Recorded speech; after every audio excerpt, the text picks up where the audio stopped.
They say that trends change quickly, but then again, they also say that things never grow old. In this episode, we're exploring fashion and how Brummies dress to impress and how they've done so for as far back as the Anglo-Saxons, on this episode of Birmingham Through the Ages. So I'm here at the Birmingham Museum and Art Gallery to head into the Edwardian tea rooms, where I'm going to have a chat with my colleague Layla Bell, who's a fashion influencer in her own right.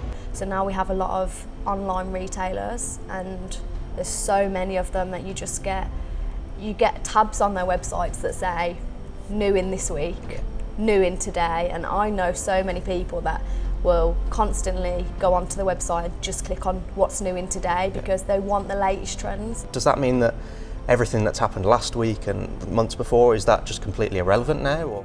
Fashion is always in a loop, and you can really see that coming here to the Birmingham Museum and Arts Gallery. If you do visit the Dress to the Nines exhibition, you can see how wonderful vintage is and the evolution of fashion itself. So one of the things we're showing in the exhibition is the role that Birmingham played as a kind of shopping destination. So we've got, for instance, a Salwar Kameez, which was purchased on Soho Road, which is an area of Birmingham kind of really known for its shops selling South Asian fashions. And we've also got an evening dress which was made by Anna Goodrick. So that was a women's clothes and hat shop on New Street in the 1930s and 40s. And Dress to the Nines is about dressing up and going out from around 1850 to the present day. This is quite exciting because it's the first time in many years that we've actually had reasonable numbers of dress on display at Birmingham Museum and Art Gallery. So it's a really great opportunity to actually see some of our collection, which is normally in store. But it's also exciting because we're actually really looking for feedback from the public. So we're wanting people to get involved by sending in photos of them dressed to the nines, so that we have that more kind of local feel to it. Our collection doesn't really reflect the diversity of modern Birmingham, and so we're looking to expand our holdings and for people to donate new objects. So now we've come to Blakesley Hall to have a chat with Shirley to find out what fashion was like in the Tudor times. The house itself was built in 1590. It was built for a man called Richard Smallbrook. Richard Smallbrook was trading in spices, but he had his fingers in a lot of other pies, and basically he wanted a house that shouted wealth, and that's what he had. So he paid for this house. It's wooden built. On the external you will see that there is so much wood in this building, and that's how you judge what the man's wealth was like. The more wood there is in the building, the more wealthy he was. So can you tell me about fashion in the Tudor era? Well, what I'm wearing is basically, I'm a maid. I'm the lowest of the low. So my clothes would probably have passed down to me from the lady of the house or from one of the other servants. Very simple, a shift underneath. This shift I'm going to wear 6 or 7 days without removing. Then over the top a kirtle, all hand stitched, always to the floor of course as well. We ladies are not going to show anything that we shouldn't. I'm not showing you what's right underneath because that would be rude, because ladies didn't wear any underwear. And then over the top an apron to protect the thing and for somewhere for me to wipe my hands. And I'm wearing something on my head because I'm a married lady and I have to keep my hair covered.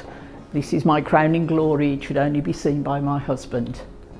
This is the simplest form of dress that you could get.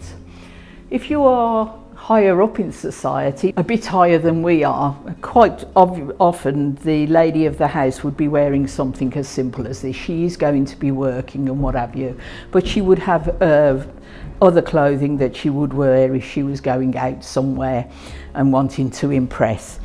If you were a lady, sort of royalty level, the sort of clothing you're going to wear then, it was going to take you at least half an hour to dress. There are lots and lots of different types of clothing that certainly men would have wore depending on their level in society. But generally speaking, women were triangular in shape when they were clothed and men were square. So the poorer you were, the less likely you were to have anything. If you were very poor, I mean, if you were a servant, you considered yourself lucky because it was all found basically if you lived in. So you had a roof over your head, you were clothed even if it was hand-me-downs, you were given a wage. Yes, you had to work lots of hours. I mean, 16 hours a day was the norm for for a servant. Things like jewellery, yes, we know that they wore them. The higher up you were, the more likely you were. So royalty definitely would have had gold and silver, pearls, rubies, you name it. They would have had all of that. Lots of royal Tudor women would have wore earrings and necklaces and such like. Very fancy as well, usually. And also, they did wear rings when they married, they wore rings, but not necessarily a plain gold band. So yeah, they had that, but it would be very much a class thing. Accessories are important, and jewellery is a part of accessories. So the clothing, and then layering it with the jewellery, glasses, the hats, the scarves and things like that. So it is the layer, it's the cherry on top. If jewellery really is the finishing touch to any outfit, then that's something that I really need to learn more about. So, to find out more, I've come here to the Museum of the Jewellery Quarter. Well, this is a very, very unique place. We've got this completely intact, abandoned Victorian jewellery factory. So many of the tools and bits of machinery and the handcrafting side of the trade are easily demonstratable to the public. We can bring to life the traditional handcrafting skills on the jewellers' benches. We can show you the mechanised side of the production. In front of the visitors' very eyes, we can produce little articles which show that very, very quickly component pieces will be made, and we can show you the whole integrated process of this very well-established jewellery firm. It was the factory of a firm called Smith & Pepper. They specialise in the production of gold and silver bangles and bracelets. One of the most successful pieces were bamboo bracelets. And of course we had this sort of connection internationally in those days to sort of exotic far-flung places. But also one of their major lines was snake jewellery. And the inspiration for that was the discovery of Tutankhamun. And after that there was a massive fashion internationally for Egyptian-inspired articles. So Smith & Pepper went into production. They produced earrings and bracelets and necklets. And what we have currently running in the museum for over a year now is a jewellery in residence scheme, and they draw inspiration from Smith & Pepper's jewellery and from the machine tools you see all around the factory. The factory have got 7,700 sets of machine tools which would stamp out component pieces. So it's 7,700 different designs. And our jewellery in residence competition, once they win, they produced articles of jewellery based on Smith & Pepper's designs. And our latest jeweller in residence is producing jewellery based on Smith & Pepper snake jewellery. The Jewellery Quarter for over the last 150 years has been Britain's main centre of jewellery production. It overtook other centres such as Derby, Edinburgh, London, mid-19th century. And it didn't stop there, because at the end of the 19th century it was written that 90% of the jewellery retail establishments throughout the whole British Empire would be nonplussed if the Birmingham jewellery trade came to a sudden stop.